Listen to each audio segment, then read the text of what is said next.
오늘 우리가 함께 나누는 말씀은 로마서 6장 전반부 말씀인데요. 이 말씀은 우리 지난주에 했던 말씀하고 그대로 연결됩니다. 그래서 사실은 오늘 이 6장을 굳이 6장이라고 이렇게 나누지 않아도 5장으로 계속 연결된 내용으로 이어지는 게 오히려 더 쉽게 이해될 듯도 합니다. 자, 오늘 1절이 이렇게 되어 있습니다. 6장 1절. 그런즉 우리가 무슨 말을 하리요? 은혜를 더하게 하려고 죄에 거하겠느냐? 하나의 질문이 나오죠.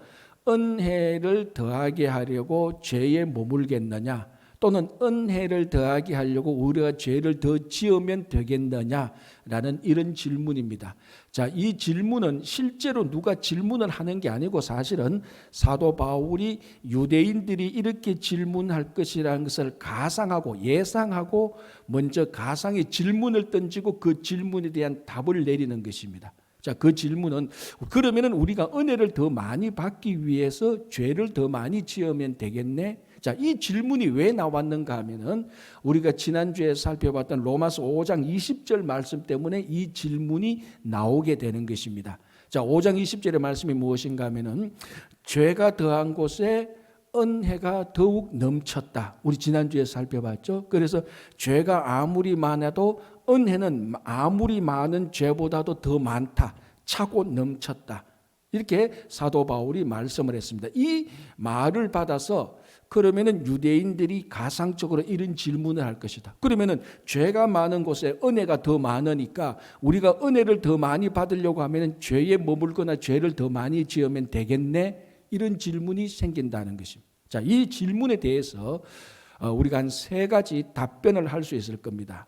만약에 여러분들이 복음을 전하다가 어떤 사람이 이 부분을 알고 이 얘기를 쭉 듣고 그러면 은혜를 받으려고 우리가 죄를 더 짓거나 죄에 계속해서 머물고 있으면 되겠네요. 이렇게 하면 여러분들 이제 뭐라고 어떻게 답변을 하시겠습니까? 이제 오늘 우리가 같이 한번 보는데 첫 번째 답변은 사실 지난 주일날 5장 20절을 우리가 함께 말씀을 나누면서 답변이 되어진 것입니다.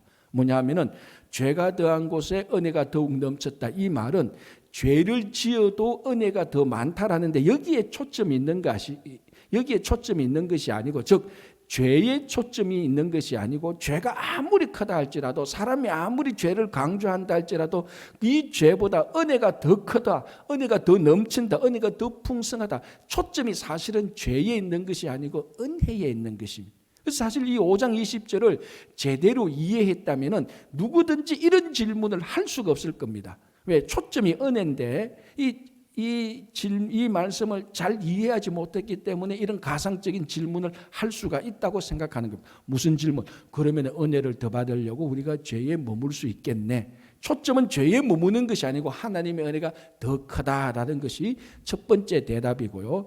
이제 두 번째는 이게 참 논리적으로는 그래도 말이 됩니다. 그죠? 여러분 사도 바울이 죄가 있는 곳에 은혜가 더 크다라고 말하니까 누구든지 논리적인 사람이면 오늘 이 6장 1절처럼 그럼 우리가 은혜를 더 많이 받으려면 죄를 자꾸 더 많이 지으면 이와 비례해서 은혜가 더 많아지겠네요. 이게 논리적으로 말이 된단 말이죠. 그러나 이게 논리적으로 말이 되는데 내용을 살펴보면은 이거는 말이 안 되는 겁니다. 논리는 맞는데 내용이 엉터리라는 것입니다. 자, 이렇게 생각해 보면 되죠.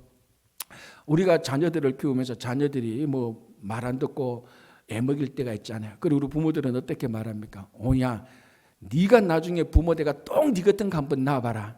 그래야 네가 내 마음 알 거다. 다 이런 얘기 한두 번쯤 하잖아요. 그죠? 자, 그러면은 이제 요 한 10대 소녀가 되게 말을 안 듣는단 말이죠. 이 엄마가 화가 나가지고 너 나중에 네가 엄마 돼가 네 같은 거 한번 낳아봐라. 그래야 네가 내 엄마 마음 알 거다. 그렇게 이제 어머니가 얘기를 해서 그러니까 10대 소녀가 이제 그냥 한 중학생 정도 되는 아이가 왜 엄마 마음하고 내 마음하고 이렇게 달라? 엄마는 왜 내 마음 몰라주고 나는 왜 엄마 마음을 모를까? 그런데 엄마가 말씀하시기를 엄마가 되어보면 엄마의 마음을 안대. 그래서 이 소녀가 엄마가 빨리 되기 위해서 임신을 하고 아기를 가졌다고 생각해 보십시오. 이 말이 안 되잖아요. 논리적으로는 엄마가 되면 엄마 마음을 안다고 해서 엄마가 되려고 일찌감치 이 어린아이가 아기를 가졌다. 이게 이런 어린아이가 이런 아이가 엄마 마음을 알겠습니까? 모르는 겁니다. 그렇게 엄마가 되면 엄마 마음을 모르는 겁니다. 자, 다르게 한번 또 이렇게 생각해 보십시오. 같은 맥락으로 이 또 자녀들이 말을 안 듣는단 말이죠. 또 우리가 어떻게 말합니까? 화가 나서 하는 말이, 그래, 네가 부모 한번 없어봐야 부모 소중한 걸 알지, 이런 말 하잖아요. 여러분들은 안 하시는가? 저들은 그렇게 하면서 키웠는데 그러니까 이 아이들이 가만히 듣고 있다고, 나도 엄마 마음 아빠 마음 알고 싶은데 엄마 아빠가 없어져 봐야 아는갑다. 그럼 우리가 집에서 엄마 아버지를 쫓아내자. 그래서 엄마 아버지가 집에 없으면 우리가 엄마 마음 알겠지 해서 부모가 이 자녀들이 강제로 엄마를 쫓아냈다고 생각해 보십시오. 그렇게 해서 이 자녀들이 어머니 마음을 알겠습니까? 알지 못합니다. 그렇게 해서 이 어리석은 일도 행하고 오히려 더 잘못과 죄만 더 추가하죠. 무슨 말인가 하면요, 부모가 없고 부모가 돼봐야 엄마 마음을, 아버지 마음을 안다는 이 부모의 마음은 자연스럽게 부모가 되어서 자녀를 양육할 때 알 수 있는 부모의 마음입니다. 즉 인위적으로 억지로 안 되는 것을 끼워 맞춰서 부모가 돼가지고 부모를 쫓아내서 부모의 마음을 알겠다. 거기에는 평생 그런 일을 수백 번 반복해도 부모의 마음을 알 수 없습니다. 부모가 된다 그런 식으로 인위적으로 조작해서 짜 맞추어서 부모가 된다고 해서 부모 마음을 알 수 없습니다. 자, 왜 이런 말씀을 드리는가 하면 이거하고 똑같습니다. 우리가 은혜를 더 많이 받기 위해서 죄를 짓자. 그렇다고 해서 은혜가 더 많아질 거냐? 천만에 그렇지 않다는 겁니다. 왜냐하면요, 은혜는 전적으로 하나님의 소관입니다. 그러니까 우리가 죄를 지어서, 죄를 더 많이 선동해서, 죄를 더 많이 짜내어서, 인간적으로 더 많이 노력해서 하나님의 은혜를 받아내자, 이런 인위적인 방법으로는 하나님의 은혜를 받을 수가 없습니다. 왜냐하면 하나님의 은혜 자체는 하나님의 본성, 하나님의 속성, 하나님의 사랑과 긍휼에서 저절로 흘러나오는 것이기 때문에 그렇습니다. 다시 말하자면 사람이 아무리 인간적으로 노력하고 괴락을 짜고 꾸민다 할지라도, 그러니까 죄를 더 많이 지어본다고 할지라도 하나님의 은혜를 사람의 노력으로 받아낼 수 있는 게 하나님의 은혜가 아니라는 겁니다. 하나님의 은혜는 하나님 그 자체 본성에서 저절로 자연스럽게 흘러나오는 것입니다. 그래서 우리가 죄를 지어서라도 은혜를 더 많이 받자, 이 마음 속에는 하나님의 은혜를 조종할 수 있는 하나님의 은혜의 주도권을 사람이 가지고 있다는 생각이 은연중에 배어 있는 것입니다. 천하 없어도 은혜의 주도권은 하나님에게 있습니다. 하나님이 은혜를 베풀어 주실 때에 우리가 은혜를 받는 것이지, 아무리 똑똑하고 능력 있는 인간이 어떤 작전을 짜고 어떤 수를 써도 하나님의 은혜를 인간적인 주도권을 가지고 받아낼 수 있는 게 아닙니다. 그래서 여기에 대한 답변은, 우리가 은혜를 더 많이 받기 위해서 죄를 짓자, 그것은 논리적으로는 그럴싸하지만 내용적으로는 그렇게 해서 은혜를 받는 게 아니고 죄만 자꾸 더 지어진다는 것입니다. 죄만 자꾸 더 쌓아가진다는 것입니다. 그럼 우리가 은혜를 어떻게 받느냐? 은혜를 어떻게 우리가 더 할 수 있느냐? 받은 은혜에 대해서 진정으로 그 은혜의 가치를 알고 감사를 할 때 은혜가 더 풍성해지는 것입니다. 죄를 더 많이 지어서 은혜를 더 풍성하게 받아내는 게 아니고, 우리에게 주어진, 이미 하나님께서 우리 각자에게 주어진 그 은혜를 발견하고 가치를 알고 감사할 때 은혜가 더 많이 주어지는 것입니다. 그리고 다른 사람들이 죄를 지어서 은혜를 더 많이 누리는 게 아니고, 우리에게 받은 이 은혜를, 우리가 또다시 은혜를 받은 우리가 또다시 은혜의 통로가 되어서 은혜를 전해줄 때 은혜가 더 풍성해지는 것입니다. 어떤 일이 있어도 은혜를 조작해서 받아낼 수 있는 은혜는 하나도 없습니다. 그래서 오늘 1절에 우리가 은혜를 더 많이 받기 위해서 죄에 머물 수 있느냐라는 이 답변에 대해서 사도 바울은 절대로 그럴 수 없다라고 말을 하고 있는 것입니다. 그래서 은혜를 감사하고 은혜의 통로가 될 때 은혜가 더 풍성하게 되는 것입니다. 이게 두 번째 대답이고요. 이제 세 번째 대답, 우리가 은혜를 받기 위해서 죄를 지을 수 있느냐에 대한 이 세 번째 대답이 사실은 오늘 사도 바울이 로마서 6장 전반부에서 하고자 하는 핵심입니다. 그 대답은 뭔가 하면은, 여전히 절대로 그렇지 않다. 이제 그게 오늘 본문 2절 3절에 나오죠. 제가 먼저 2절 3절 한번 읽어드릴게요. 2절 그럴 수 없느니라. 그러니까 은혜를 받기 위해서 죄를 지어도 되느냐? 그럴 수 없느니라 이 말이죠.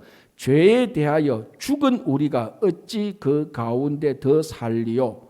무릇 그리스도 예수와 합하여 세례를 받은 우리는 그의 죽으심과 합하여 세례를 받은 줄을 알지 못하느냐. 그렇게 2절 3절을 간략하게 설명하면 이겁니다. 우리가 죄를 지을 수 있는, 은혜를 받기 위해서 죄를 지을 수 있다고? 천만에 절대로 그럴 수 없다. 왜? 우리는 세례를 받은 자이기 때문이다. 우리는 세례를 받은 자이기 때문이다라고 말합니다. 그럼 세례를 받은 자가 왜 죄를 저지르지 못하느냐? 세례라는 것 자체가 죄에 대해서 죽는 거라는 것입니다. 그러니까 세례는 뭐냐? 우리가 죄에 대해서 완전히 결별하는 겁니다. 죄에 대해서 완전히 죽는 것. 이걸 세례인데 우리는 이미 세례를 받았기 때문에, 그리고 사도 바울이 말하는 로마교회 교인들은 세례를 받았기 때문에 세례를 받은 너희는 죄를 지을 수 없다. 아니, 더 정확히 말하면 죄를 못 짓는다 이 말입니다. 죄에 대해서 그러니까 죄에 대해서 죽었다 이 말은 다른 말로 말하자면 죄에 대해서 죄가 우리를 지배하지 못한다.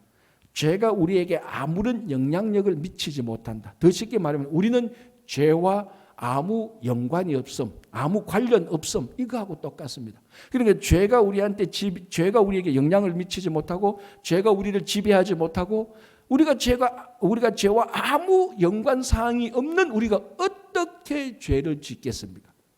아니, 이렇게 생각해봐도 진짜 은혜를 받기, 우리가 죄를 더 많이 지으면 은혜가 더 많이 온다고 칩시다. 그 말은 절대로 사실이 아니지만 그렇게 칩시다. 그렇게 친다 할지라도 우리는 죄를 지을 수가 없습니다. 왜? 세례를 받은 자는 죄를 지을 수 없는 존재이기 때문에 그렇습니다. 자, 우리가 성경을 읽어보면은 사도 바울이 썼던 여러 가지 바울의 편지들이 있잖아요. 이 로마서도 그렇고 고린도서도 그렇고 뭐 갈라디아서, 에베소서 이런 많은 편지들인데 그 곳곳에 사도 바울이 세례에 대해서 한 5번 중요하게 얘기를 하고 있습니다. 그 중에 하나 본문이 오늘 로마서 6장이고요. 또 고린도전서 10장을 보면은 사도 바울이 이 이스라엘의 역사를 보면서 세례에 대해서 중요한 해석을 내리고 있는 게 그게 뭔가 하면은 출애굽할 때 이스라엘 백성들이 홍해를 건넌 사건을 사도 바울은 이스라엘 공동체가 세례를 받았다라고 말을 합니다. 그래서 고린도전서 10장을 보면은 이 홍해를 건넌 사건을 세례 사건으로 이렇게 해석하고 있습니다. 자, 이스라엘 백성들이 홍해로 들어갑니다. 홍해가 갈라져서 홍해 안에 들어가죠. 자, 이 홍해 안에 들어가는 이 순간을 사도 바울은 이스라엘 백성들이 애굽에 있었던 죄, 자기들이 육신의 죄, 영적인 죄, 모든 종류의 죄들, 세상의 죄들을 그 홍해 안에 들어감으로 말미암아서 거기서 죄가 물에 빠져서 죽는다고 생각을 했습니다. 그래서 홍해 안에 들어갈 때에 죄를, 그 애굽의 죄, 세상의 죄를 홍해 안에서 매장시킵니다. 수장이라고 그러죠. 물에 다 죄를 매장시키고 밖으로 나옵니다. 땅으로 나옵니다. 자, 그러면 어떤 일이 생깁니까? 다시 홍해가 덮이게 되는 겁니다. 그러면 이스라엘 백성들이 홍해를 건너 나오고 홍해가 다시 덮이고 뒤를 돌아보면서 돌아온 길 애굽 땅을 볼 때 애굽 땅으로 돌아갈 수 있습니까? 없습니까? 못 돌아가죠. 홍해가 다시 덮쳐버렸으니까. 그래서 사도 바울은 이스라엘 공동체가 홍해를 건넌 사건을 가리켜서 죄에 대해서 죽는 것을 말하면서 이렇게 말합니다. 즉 죄에 대해서 완전히 죽었다. 애굽의 죄를, 세상의 죄를 홍해에 들어감으로 다 수장시켰다. 매장시켰다. 죄에 죽었다. 그리고 한 가지 더 말하는 게 뭡니까? 그리고 나서는 이제 죄의 세상 애굽으로 돌아갈 수 없다라고 말을 합니다. 그래서 죄와 완전히 결별된 겁니다. 그러니까 애굽이 이제는 홍해를 건넌 이스라엘 백성들에게 어떤 영향력도 미치지 못합니다. 어떤 지배력도 미치지 못하고, 그래서 홍해를 건너므로 말미암아 이스라엘 백성들은 애굽과 완전 연관성이, 아무 관련이 없게 되어져 버렸습니다. 이게 죄에 대해서 죽는 거죠. 애굽을 죄의 상징으로 본다면은 홍해를 건넌 이스라엘에게는 애굽과 아무런 상관이 없게 되어 버렸습니다. 그래서 이것을 세례 사건, 그래서 세례는 죄와 아무 연관이 없는, 죄에 대해서 죽는, 죄의 지배력에서 자유하게 되는 죄의 영향력을 받지 않는 것이라고 사도 바울이 말을 하고 있습니다. 자, 어느 마을에 장로교 목사님이 목회하는 교회가 있었는데 새신자 한 사람이 이제 세례를 받게 되었습니다. 근데 이 사람이 참 특이하게 자기는 장로교 교회에서 그 장로교 교회 등록해서 이제 그 믿음을 고백하고 세례를 받는데 자기는 침례를 받고 싶대요. 어디서 들은 건 있어가지고 이 침례가 더 좋다고 해서 침례를 받고 싶다는데 장로교 목사가 침례를 할 수 없잖아요. 그래서 고민을 하다가 마침 그 마을에 자기 아주 친한 친구가 침례교 목사예요. 그래서 침례교 목사한테 전화를 했어. 목사, 그래 우리 교인들이 여차해서 우리가 이렇게 침례를 받고 싶은데 욕조, 그 침례교 가면은 침례할 때 되는 욕조가 있습니다. 거기에 들어갔다 나오게 하는 그 욕조를 좀 빌려줄 수 있겠나? 침례교 목사님이 오케이, 빌려줄 수 있다. 좋은 일이자 빌려줄 수 있다. 근데 장로교 목사님 또 전화하다가 가만히 생각하니까 자기가 침례를 한 번도 해본 적이 없거든요. 자신이 없잖아요. 그래서 아이 친구 하나만 더 부탁함세. 뭐냐니까 내가 침례를 해본 적이 없는데 자네가 좀 침례까지 해줄 수 없겠나? 그러니까 침례교 목사님이 가만히 듣고 나니까 고민이 생기는 거예요. 왜냐하면은 이 침례교 목사님들은 우리 장로교 목사님들이 세례를 중요하게 하지만 침례교는 훨씬 더 중요하게 생각합니다. 그래서 세례 안 하고 침례까지 하잖아요. 근데 이 목사님이 가만히 생각하니까 아니 내 친구 목사님 교회에서 받는 세례를 침례를 받고자 하는 저 사람이 신앙이 어떤 상황인지도 알지도 못하고 이 사람은 자기가 교육시킨 것도 아니고 무엇보다도 이 사람이 진짜 죄와 완전히 결별했는지 완전히 죄로부터 자유로움을 받았는지 신앙 고백을 해서 죄로부터 자유로움을 받았는지 죄의 지배력을 죄에 대해서 완전히 죽었는지 모른단 말이죠. 이 침례교 목사님이. 그래서 자기 신앙의 양심상 침례해 주기가 어려운 상황이에요. 그런데 또 아주 친한 친구가 침례를 좀 해달라니까 그것도 거절하기도 그렇고 상처받을 것도 그렇고 고민에 빠졌습니다. 이 침례를 해주기는 싫은데 왜냐하면 이 사람이 죄에 대해서 완전히 죽은지 안 죽은지 모르니까 해줄 수가 없단 말이죠. 그런데 친구가 장로교 목사님이 부탁을 하니까 안 들어줄 수도 없고 그래서 편지를 썼다는 거 아닙니까? 뭐 여차 앞에 쭉 쓰고 마지막에 결론 쪽에 이렇게 썼다는 거 아닙니까? 내가 욕조는 빌려줄 수 있는데 빨랫감은 받을 수가 없네 이렇게 말을 했다는 거. 알아들으셨죠? 침례하는 욕조는 빌려줄 수 있다는 거. 그러니까 그 세례교인을 받아서 그 빨랫감을 받아서 내가 빨래는 해줄 수 없다는 유머스럽게 대답을 했다는 겁니다. 자, 여기 중요한 게 하나 있습니다. 뭔가 하면은 이 침례교 목사님이 그 사람을 침례를 못 해주겠다고 버티는 이유 뭡니까? 이 사람이 진짜 죄에 대해서 죽었는지 안 죽었는지 알 수가 없다는 겁니다. 그러니까 뭐냐면 침례, 즉 세례는 죄에 대해서 완전히 죽는 자가 세례를 받는 자입니다. 다른 말로 하면 세례 또는 침례는 이걸 받으면은 죄에 대해서 완전히 죽는 겁니다. 그래서 죄에 대해서 지배력을 받지 않고 죄의 영향력으로부터 자유로워지는 것입니다. 자, 여러분, 이 죄에 대해서 죽는다는 것을 또 다르게 표현하면요, 죄에 대해서 아무런 반응을 보이지 않는다는 겁니다. 아무리 큰 죄가 내게 와서 유혹을 하고 위협을 한다 할지라도 또 근사한 어떤 유혹거리를 가져와서 내게 미끼를 던진다 할지라도 내가 죄에 대해서 죽었다면 어떤 죄의 행태든지 반응을 보이지 않는 것입니다. 전번에 제가 한번 공원에 갔는데 저 공원 구석에 짐승 한 마리가 자는 건지 죽은 건지 좀 애매한 게 있어요. 어떻게 보면 개 같기도 하고 좀 뭐 조그만 늑대 같기도 오소리 같기도 멀리서 보니까 좀 헷갈려요. 그런데 꼼짝을 안 해요. 죽었는지 살았는지 좀 헷갈려요. 그런데 또 근처 가려니까 혹시나 저기 또 자다가 깨서 날 또 공격하면 어떨까 겁도 나잖아요. 근데 확인은 하고 싶어. 죽었는지 살았는지 자는 것인지 어떻게 확인할게요, 제가요? 긴 짝대기를 가져가가지고 그 짧은 건 안 돼요. 가다가 물리면 혹시 깨면 물리면 긴 짝대기를 가가지고 옆에 서서 탁탁 찔러봅니다. 톡톡 찔러볼 때 반응을 하면은 살은 거죠. 콕콕 찔러도 꼼짝 안 하면은 죽은 거죠. 그럼요.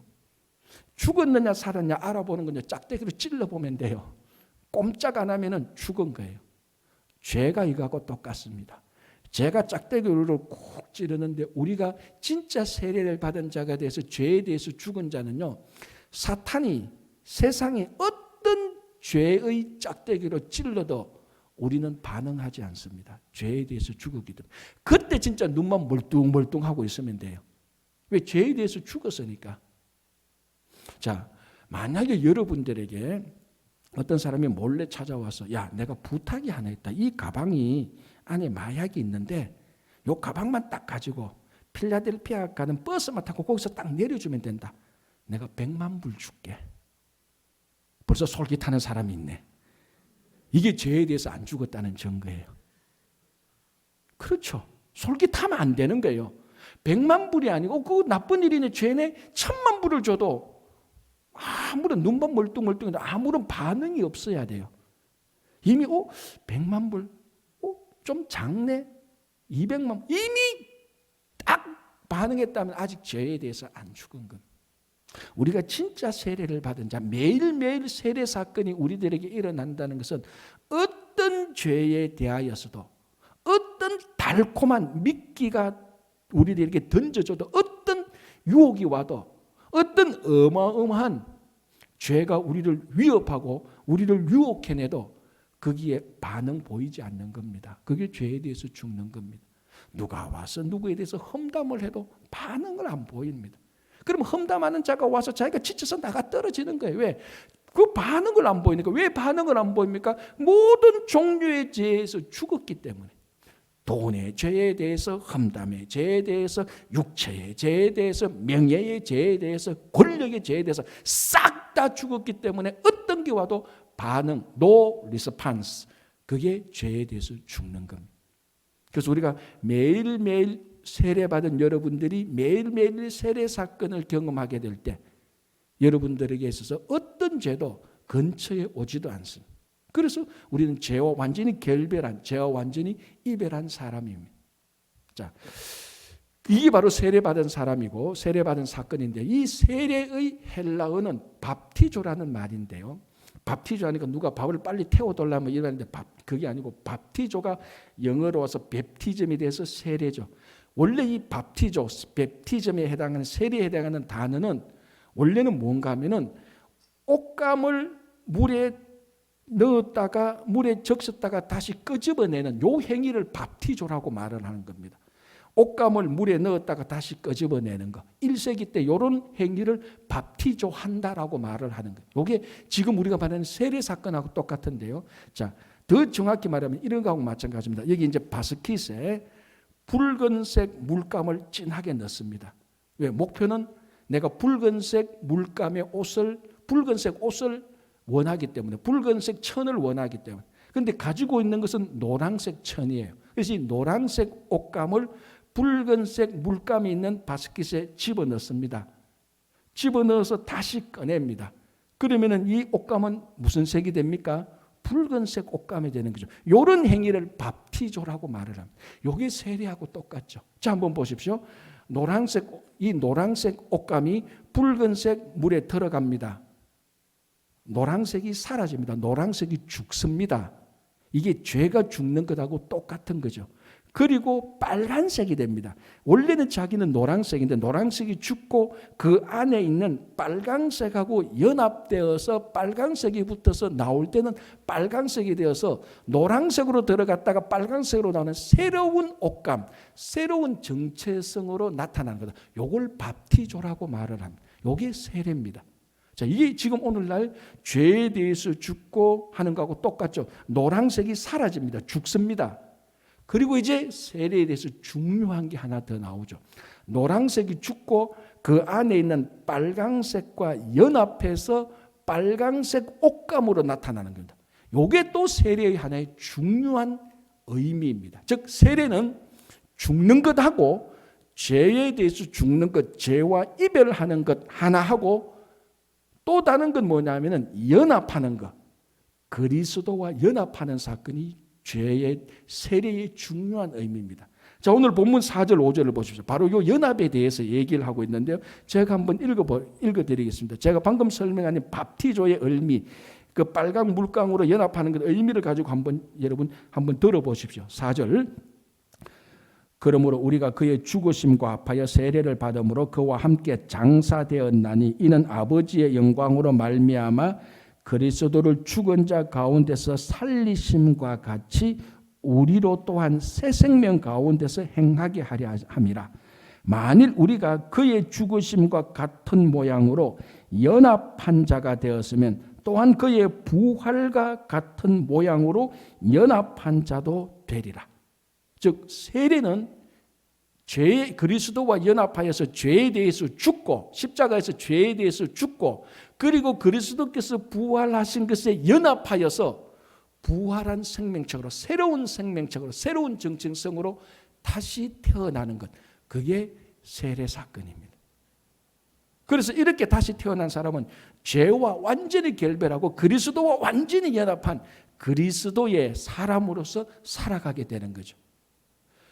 자, 제가 미국 와서 공부할 때 한 번은 그 도서관에 가서 루터가 번역했던 독일어 성경을 봐야 될 일이 있었습니다. 이제 거기 가면은 제가 있던 대학교에 이제 거기는 고서점, 오래된 서점만 모아놓은 이제 도서관이 따로 있었습니다. 이제 거기에 들어가면 뭐 진짜 어떤 책은 학생들한테 대여가 안 되는 그런 진짜 아주 고급스러운 책도 있죠. 그래서 어떻게 허락을 받아서 이제 도서관에 갔는데 마침 이제 제가 찾은 것이 1892년 루터가 독일어로 번역한 성경이었습니다.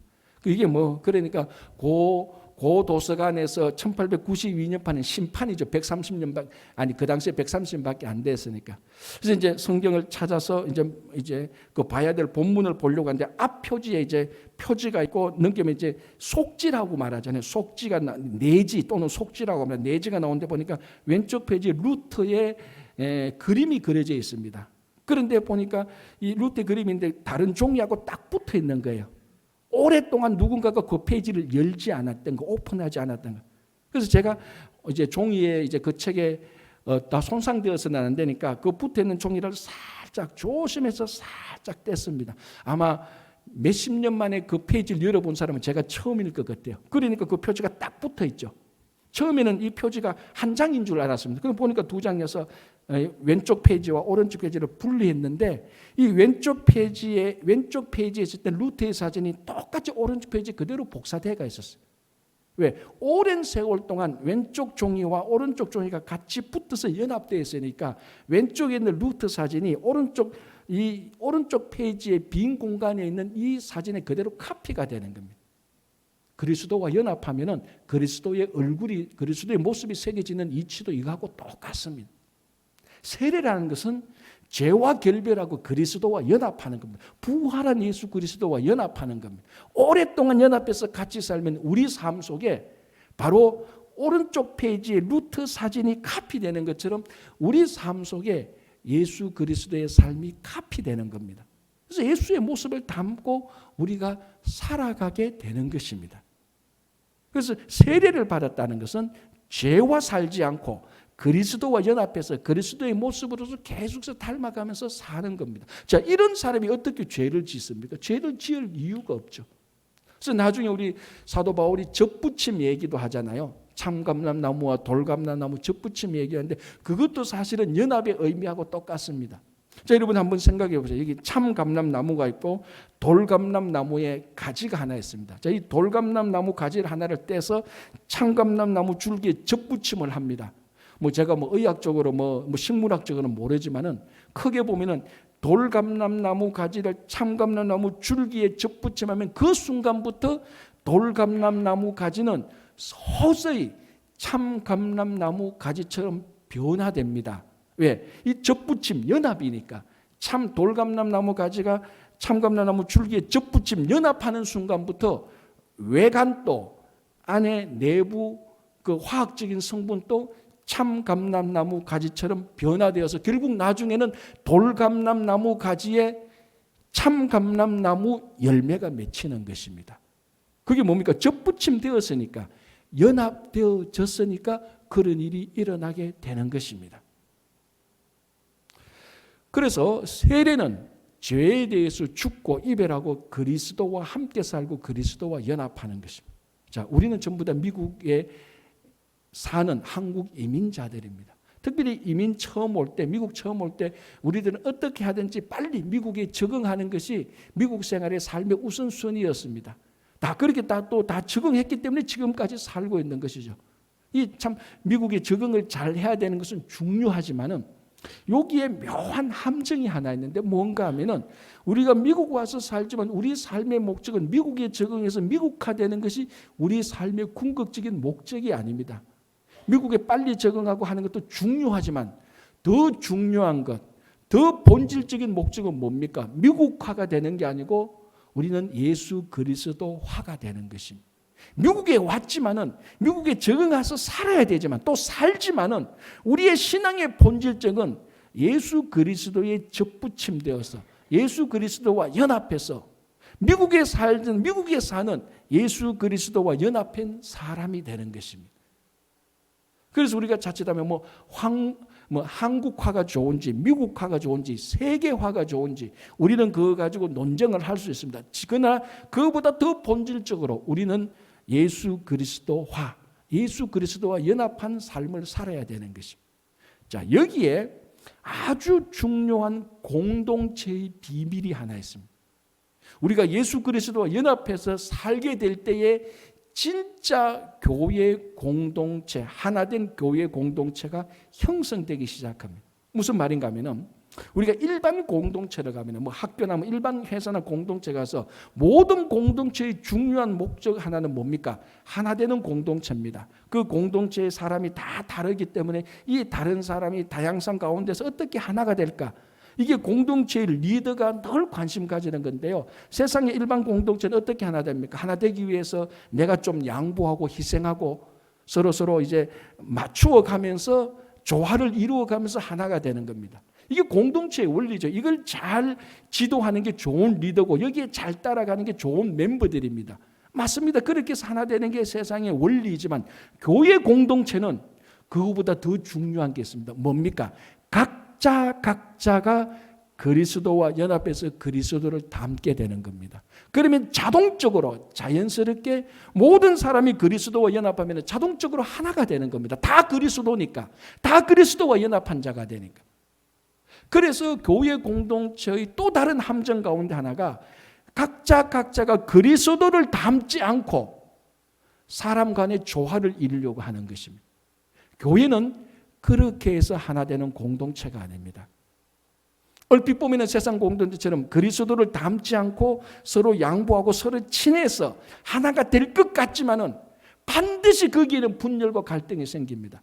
교회는 그리스도와 연합하지 않고 하나 될 수 있는 방법이 없습니다. 우리는 서로가 좋다 할지라도 그리스도와 각자가 연합한 상태에서 하나가 되는 것이지. 그래서 이 세례받은 자들, 매일매일 우리 삶 속에 세례 사건이 일어날 때에 죄와 결별하고 그리스도와 연합되는 사건이 매일매일 일어날 때 그런 사람들이 모인 사람들은 자동적으로 자연스럽게 하나 되는 교회 공동체를 만들 수 있습니다. 왜 저 사람이, 왜 우리 이런 그룹들이 하나가 되지 않을까? 교회에서는 먼저 생각해야 되는 것이 내가 또는 다른 멤버들이 그리스도와 연합되었느냐, 그것을 먼저 우리는 질문을 해야 되는 것. 여러분, 평생 가도 우리 취미가 다른 사람을 위해서 우리 성격이 바뀌겠습니까? 잘 바뀌지 않습니다. 그러나 우리가 그리스도와 연합된다면 매일매일 세례 사건에서 그리스도와 연합된다면 그리스도와 연합된 자들을 한 목에 모아놓으면 자동적으로 그건 하나된 교회 공동체의 모습입니다. 그래서 여러분 여기에 대부분 다 세례를 받은 사람입니다. 상징적으로 우리는 세례를 다 받았죠. 아까 제가 비유로 드린 그 침례교 목사한테 침례는 안 받았다 할지라도 세례는 다 받은 사람. 세례를 그냥 옛날에 내가 몇 년도에 받았더라 그게 중요한 게 아닌 것이죠. 그 상징적인 의식, 예식이 중요한 것이 아니고 매일매일 세례 사건이 우리 삶 속에 일어나도록 강구하고 그 세례 사건 속에서 살 때 세상의 어떤 죄가 우리를 유혹하고 엄습해와도 우리는 죄에 대해서 반응을 보이지 않고 그리스도와 연합한 사람으로서 그리스도를 닮고 그리스도와 함께하는 삶을 살아갈 수 있습니다.